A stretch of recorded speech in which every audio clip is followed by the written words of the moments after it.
Hello, everyone, and welcome to the Witch Hypnotist. Today, we will be talking about manipulating fear in another session of quoting Kryon. We are not oblivious to the elephant in the room. This channel is being given an auspicious time. It's a time where many are in fear and others are struggling to stay out of it. Before we go into something that I want you to hear, let's just take a moment. There are those right now who are saying goodbye to their elders. That's difficult. They never thought it would be this way, and it's difficult. You can be told some of the principles and the stoic attributes and reasoning of it all, but doesn't help when you've lost someone. So let's take a moment of compassionate action to be the light workers of the age and share the peace and compassion that you have, light of the world that you are for those who need it, for just a moment. There are those who will say, "How long is this going to last?" The answer is, long enough. I want to tell you things given in metaphors. Some of you will understand, and some of you will not. Let's talk about children for a moment. When children are growing up and they reach a certain age, every balanced, benevolent parent knows how to work this puzzle. Let's say the child becomes afraid. They are afraid of just about everything because they haven't seen everything yet. Or perhaps certain unknown things frighten them. Or they just need help. Sometimes the biggest fear is of the dark.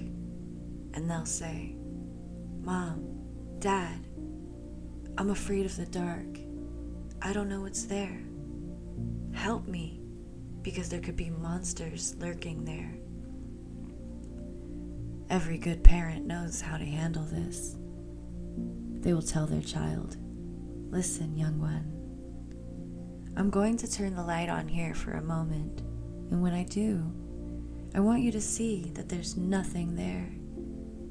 When I turn the light off again, I want you to understand that there's still nothing there. But if you're still afraid, even for a moment, I'm still here. I'm holding your hand. Just hug me." Don't be afraid of what's not there, they will say to the child, and eventually, through time, the child evolves and grows up. The child balances itself and it knows what the parent knows. Then it's able to help the children that arrive in the future. It's classic, absolutely classic.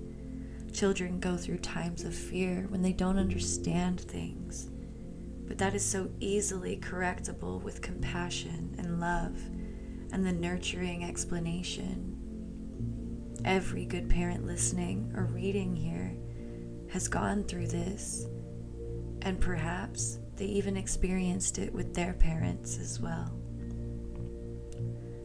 I'm going to give you two scenarios that totally go against this common sense maturing, but which happen every day.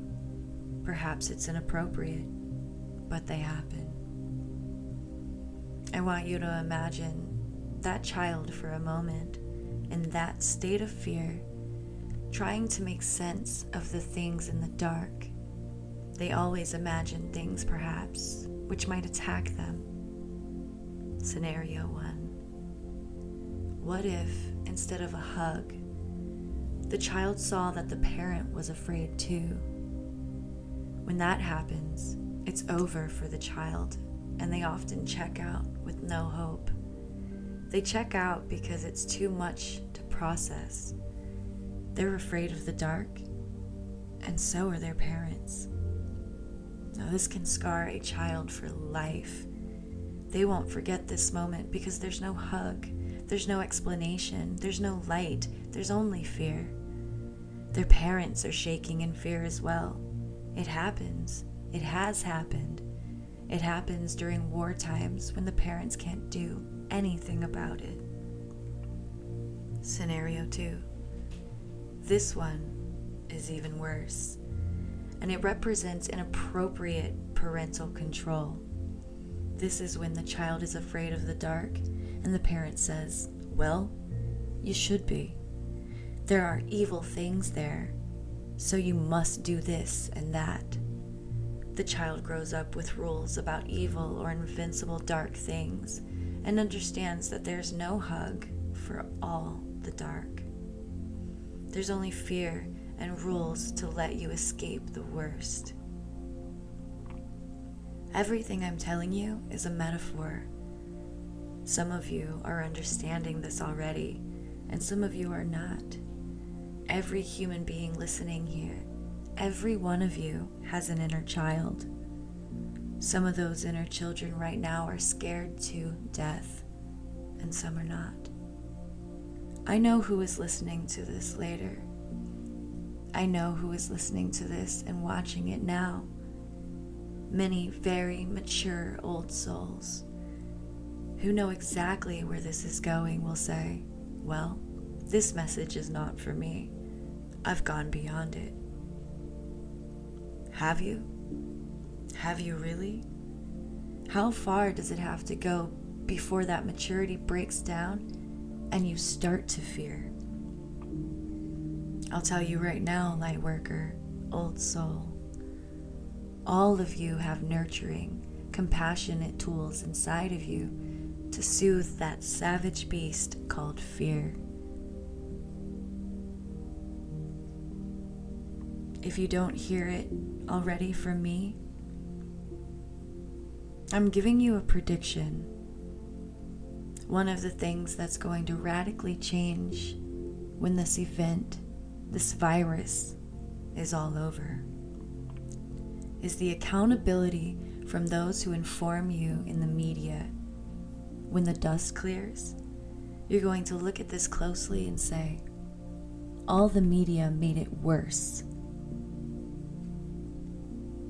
In your life, there's never really been anything like this. Your media information sources are marketing-based media. They're not information-based. And you know this. They all compete for your viewership. And the more dramatic things they can show, the more humans are attracted. This goes for most of you, the world, and perhaps even light workers. Many of you have to consciously remember to turn off the media, since it is carefully designed to pull you in. This world is attracted to drama, so after the media gives you information that may be totally correct and accurate, they then spin the fearful side of it without you even being aware that they are doing it. Not only that, they depend on repetition to make certain you hear it many times. Did you know it's possible for you to turn on the media when you wake up, then turn it off when you go to bed, and hear the same thing over and over again 30 or 40 times? How does it make you feel? How does your inner child feel when all you're seeing is that the adults are all afraid too? The media is not yet aware of something else they are doing automatically within their programming. In between the designed drama they are giving you, they are then playing advertisements, which creates even more inappropriate ideas. The advertisements are often about medicine and drugs you need because you're old, or medicine you need because you're young and have pimples, or medicine you need because right now you are in anxiety, which they created, or medication you need just because you stand there as a human being aging every hour. In other words, you're never normal. You always need something to medicate you. Or perhaps you need an attorney to help you after the medication went wrong. I don't think those media outlets are really putting together what they are doing. They are responsible for scaring the planet to death. That will change. Watch for it. The demand for accountability for this scenario will eventually create hope channels of media. There will finally be room for the good news channels. Let's call them TFH channels. They will present facts that are confirmed, then go to show things which are balanced and uplifting around those facts. Then you can see that which is and is not happening. There is so much good news that none of you know about, dear ones. None of you see it because that is not in the scope of what they do. Your media is currently in the drama business and not the truth business. The planet is going to demand this. You're going to look at those in charge of your media and say, "Bad job. You didn't do it well. You didn't do it right. You gave us entertainment and drama. You didn't give us anything that helped our hearts. You didn't hold our hands when you could have. And you didn't hug us enough. You didn't do any of that." The media will defend itself and say, "It's not our job to hold your hand. It's our job to inform you." Welcome to the new normal. Your media indeed should invest itself in giving you hope as well as truth. There are two sides to the news, not just the drama. This is what will change and what is next. That's one thing you're going to see change. That's a reboot. The earth will probably take a while for all of this, but you're going to start seeing things differently and more truthfully. The main thing is that this will represent a paradigm change. Many will start getting their broadcast news from those who also tell the rest of the story. That will be the new, attractive thing that you will not expect. Humanity will start to become more wise about the manipulation that takes place on the air. I want to tell you something else. I want to tell you something about an experiment done with children many years ago. It's an experiment that probably would not be allowed in today's rules, but it was a classic. Some psychologists know of this, and some nutritionists have studied it. It's an experiment done with children and food. The children are given a buffet 3 times a day, breakfast, lunch, and dinner, where they can select anything on the buffet, as much as they want of it, without anyone saying anything. No parents allowed. The buffet is beautiful and nutritiously complete. It starts with vegetables and goes to rice, the carbs, the fruit, and so on. All the food groups are represented, and it's the standard, wonderful, healthy buffet for the culture of the children. And, of course, at the end of the buffet are the desserts, except these are more for kids. There's the candy, the cookies, the cake, and the pie. It's all there, all of it. So the children are turned loose at breakfast. What are they going to have? What do you think? The children all run to the end and stuff themselves with cookies and cake. Are you surprised? By lunchtime, they did the same thing. I mean, really, how could a turnip compare with a candy bar? Dinner, they did the same thing. The next day, they were all sick. Surprise, surprise. So, over a period of meals, what happened in this experience is that the children started eating the vegetables, the rice, the fruit, and all the things they passed over before, even the turnip. The desserts were eaten in moderation, but they still loved them. The innate part of the human being demanded the balance, not the junk, but the balance. It was interesting because the experiment showed that even children who desire sweets and don't know any better have an innate which starts to balance itself when given the right choices. I want you to analyze what's going on right now on this planet. I'm going to make a statement. You are not going to be given the right buffet, dear ones. Not now on this planet. Right now, there are no vegetables and there is no fruit. I think you understand what I'm saying, but that is going to change. I think the wild card in all of this will be those who are going to step up and change it and say, look, we've got some good news here. There's hope. That's the balance that you've been craving. No wonder all of you are sick. I want to show you the bias. I want to show you the bias of your media that is hidden. If you look at the virus information channels, they'll give you all the charts of the infected and the deaths over and over, the infected and the deaths. For every state or country, the infected and the deaths. I want to ask you, where is the recovered column? It's not there, is it? That's a bias. That is a drama bias.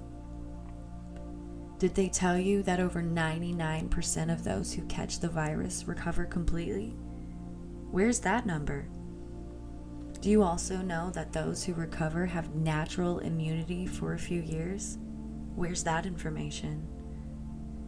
These are the heroes of your time. Did they tell you that? Where are the parties for the recovered? Then there is all the economical doom and gloom that they're telling you.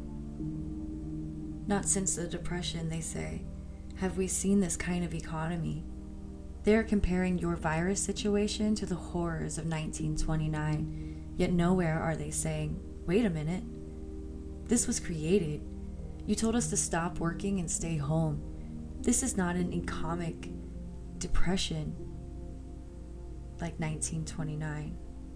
It's a temporary situation. The factories and markets didn't collapse.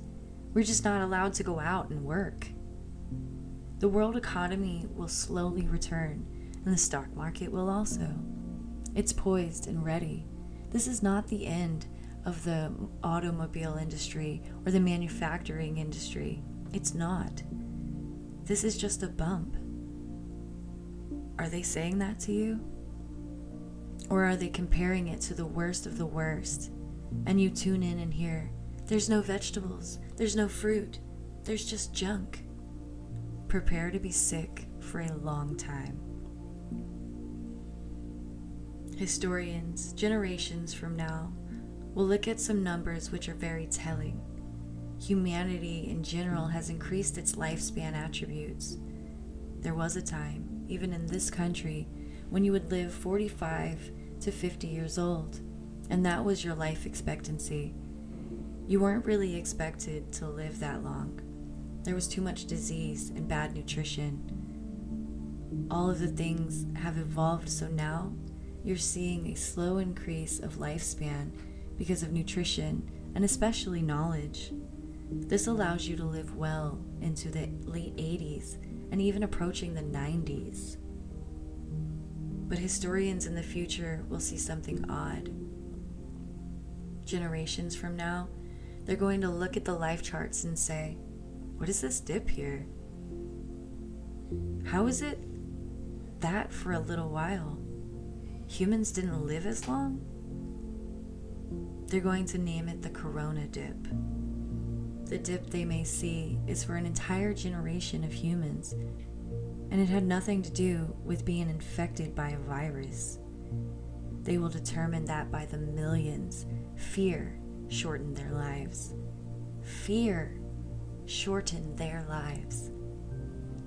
That's how profound this media bias is. Historians may eventually report that when they do all the accounting for what really happened, that fear killed more people than the virus. Are you going to be one of them? Or are you going to stand tall and say, this is a hump, and we'll get over it. It's temporary. We'll mourn when we have to mourn, but we're coming back because it's temporary. That's what I wanted to tell you. The truth is not really being shown. As bad as you might say this is, the real truth is not being shown. The upside is not even on the radar of the media. Not yet. There's going to be a reckoning for that. You'll see. I am Devadesa, in love with humanity. 2 steps forward and 1 step back. You're in the step back at the moment, old souls. You were built for this. This is where you shine. You have the Akashic experience and the compassion factor that others don't. That's why you can show it to others and let them find the innate balance that will keep fear in its place. This saves lives. And the time is now to go to work. And so it is.